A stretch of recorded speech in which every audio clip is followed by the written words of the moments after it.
Oh, mga ka-farmer, magandang araw sa atin. Ayan, medyo huminto na yung ulan. Matindi ang ulan dito. Yung ulan ng Agosto, talagang kasalukuyang maghahakot tayo ngayon ng kakao. Magkakarga tayo ng kakao.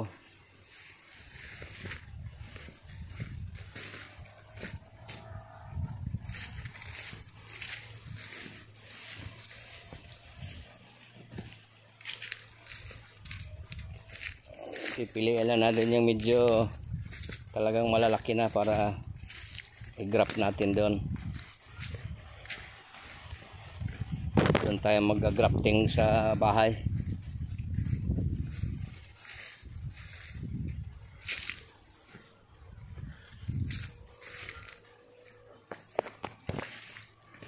Yan, hanggang dito may malalaki tayo dito.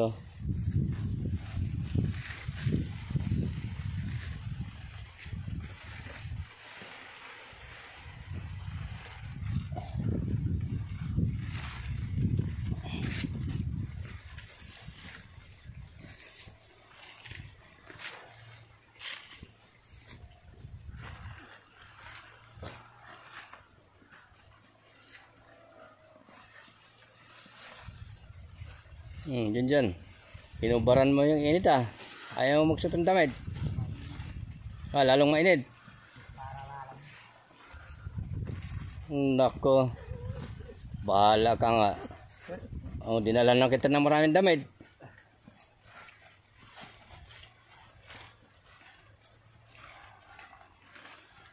Wala na akong magagawa dyan sa'yo. Dinalahan kita ng damit. Ayaw mo isuot. Mas gusto mo pala yung talagang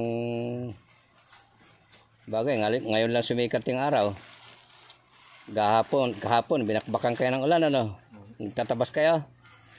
Basta ganun gawin nyo. Pag nabasa kayo sa ulan, pagdating ng hapon, ligo. Safety kayo nun, hindi kayo magkasakit. Pero pagkahayaan nyo lang tuyo sa katawan nyo yung suot nyo, ay nako, asahan mo. Ayan, didiretsuhin nyo muna yung linya na yan. Piliin nyo lahat yung malalaki. Tapos yung sunod, mas malalaki yung nandun,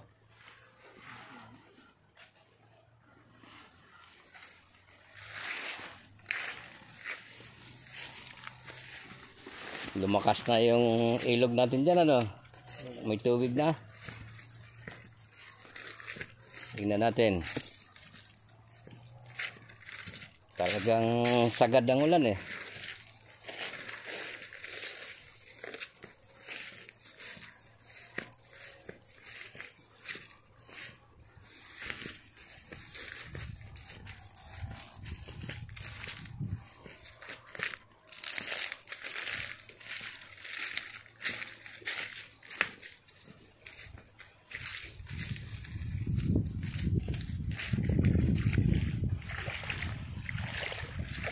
Yan na po, magiging ilog na ulit dito.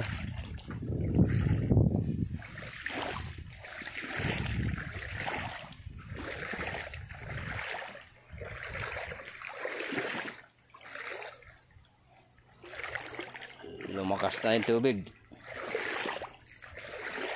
Pero bandang December, matutuyo na rin uli yan. Kaya mamutay mabuhay itong ilog na to.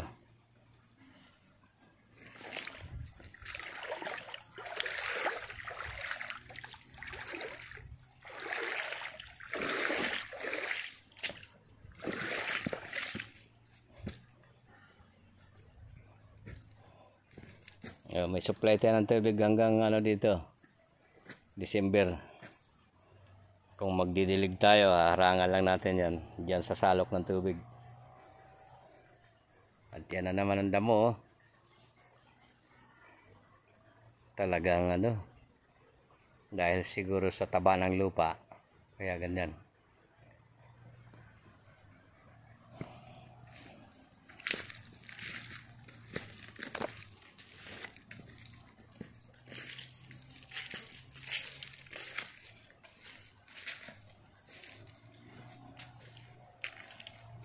Nandito yung banlik na lupa, oh. Kukunin natin uli nitong ano yan pagka nag-plastic tayo, kasi mga topsoil yan, nagagamit natin yung mga lupa na yan.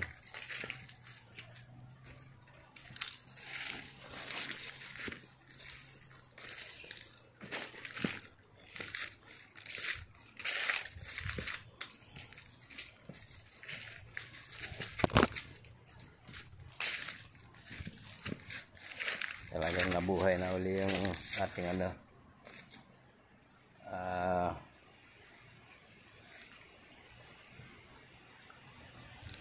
live creek na siya ngayon, hindi na siya dead creek. Pagdating ng December, dead creek na uli yan.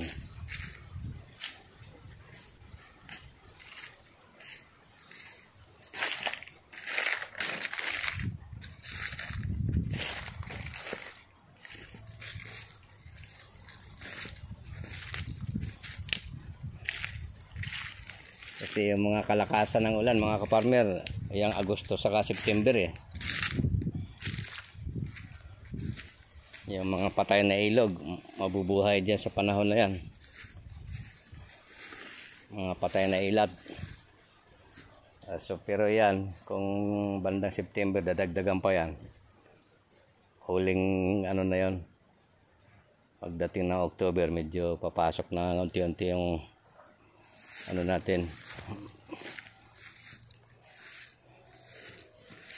yung hindi na madalas yung ulan. So ito yung mga kakao natin, oh.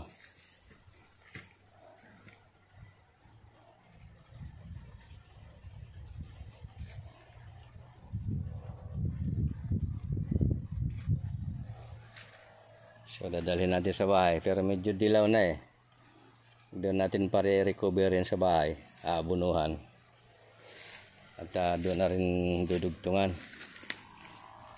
So, nangalaglag na yung ating mga anyog dito, oh. So, nagsimula na sila.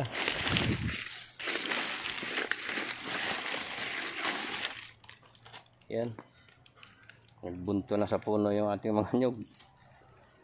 Yan, meron pang isang ano,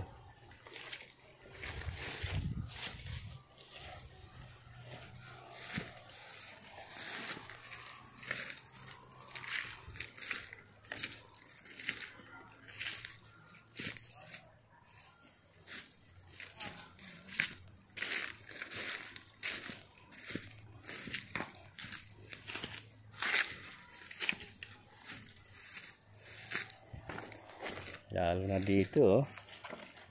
Yan, oh. Nagbunto na sa puno yung ano, yan, sumibol na rin.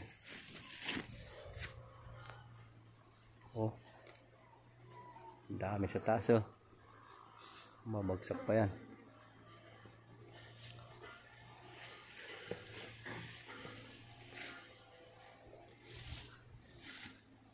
Yan, mga tuyo.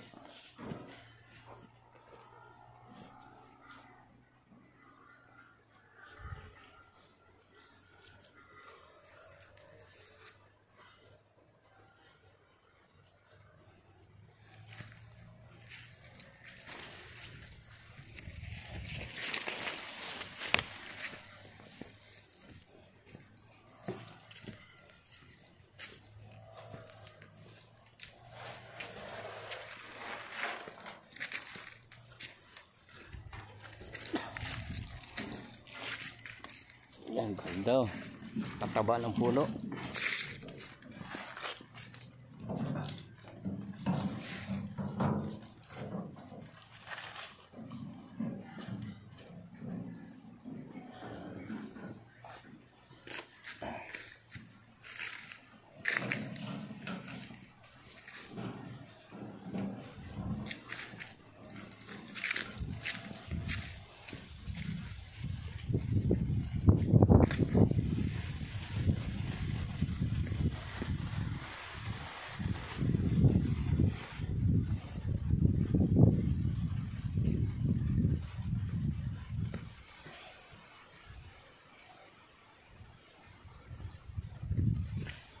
Titingin po tuloy tayo ng magandang sayon.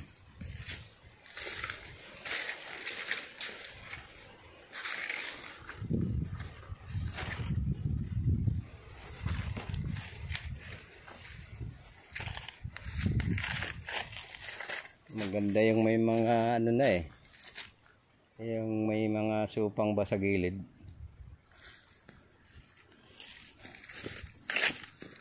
Ipiktuhan din ng hangin yung ating ano.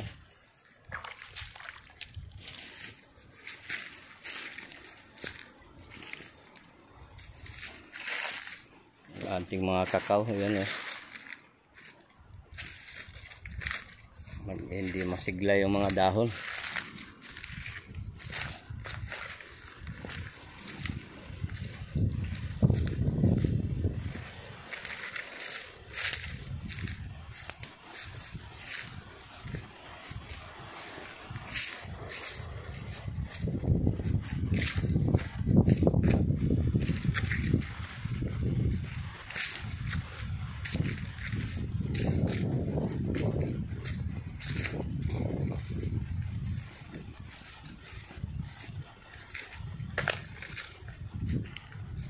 Tingnan din natin dito.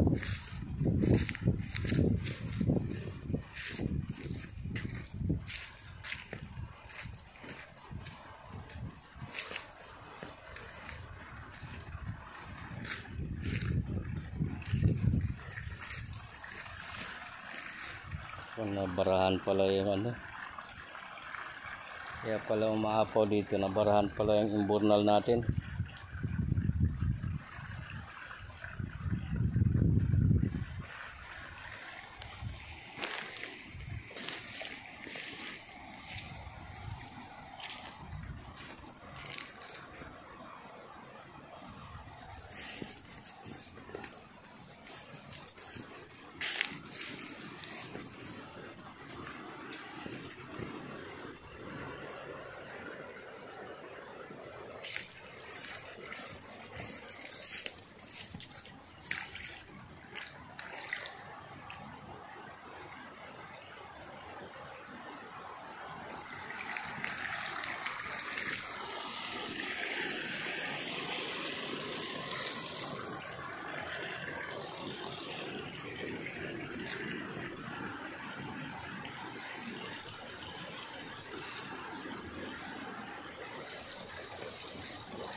Yun, lumaki na rin talaga yung ilog.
Sumingkad na rin po ng laki yung ilog dito.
Okay, mga ka-farmer, hanggang dito na lang. Maraming salamat sa atin. Konting update lang yon ng ating activities dito sa farm. Maraming po salamat sa inyo.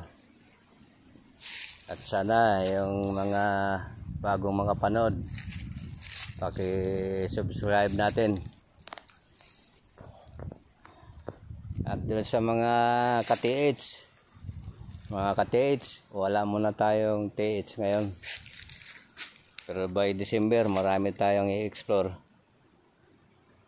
Para lang natin malaman natin yung yung about doon. Yung content ko para doon ay hindi yun nagsasabi na ini-encourage natin yung ating mga kababayan, kundi tuklasin talaga natin kung ano ba katotohanan dyan. Sige po, maraming salamat sa atin. God bless.